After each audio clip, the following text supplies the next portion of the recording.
India, China రిలేషన్‌షిప్‌లో ఏదైతే boundary talks ఉన్నాయో, అవి డైలాగ్ మెకానిజం పక్కన పెట్టేసేయాలి. మిగతా విషయాలు ఏదైతే మనం ముందుకెళ్ళగలమో, వాటిలో మనం ముందుకెళ్ళాలి. దీనిలో రీసెంట్‌గా తైవాన్ చైనాలో భాగమా కాదా? ఇండియా దాన్ని యాక్సెప్ట్ చేస్తదా లేదా? అనే దాని మీద కూడా చైనా యూనిలేటరల్‌గా ఒక స్టేట్మెంట్ ఇచ్చింది. India one China policy approve చేస్తుంది. తైవాన్ చైనాలో భాగం అని. కానీ ఇండియా నేను అలాంటి స్టేట్మెంట్ ఇవ్వలేదని చెప్పి ఇండియా చెప్తుందనమాట. సో, కొన్ని కొన్ని అంశాల్లో మనం కూడా చైనాను దగ్గర చేసుకోవడానికి కొన్ని చోట్ల రాజీ పడాలి.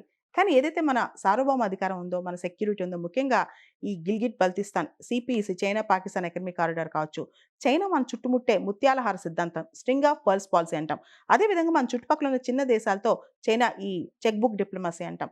ఇవన్నీ చైనా మనల్ని కవ్వించడానికి చేస్తా ఉంటదనమాట. కానీ ఒక విషయం మాత్రం 100% చెప్పొచ్చు.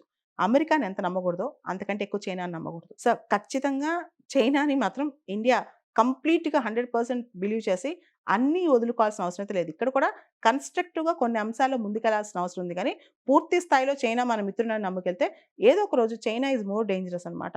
పాకిస్తాన్ ఎంత శత్రువో అంతకంటే ఎక్కువ శత్రువు చైనా అనుకోవచ్చు. నేనైతే చైనాకి సంబంధించిన ఆర్గ్యుమెంట్ ఏదైతే ఉందో ఈ ఇండియా చైనా బార్డర్ ఇష్యూస్ కానీ ఏదైతే ఆర్గ్యుమెంట్స్ ఉన్నాయో సోవెర్నిటీ ఫస్ట్, కంట్రీ ఫస్ట్ అంటాను. దేశానికన్నా ముఖ్యమైనది ఏది లేదు. మన దేశ సార్వభౌమాధికారానికన్నా ముఖ్యమైనది ఏది లేదని నమ్ముతానండి.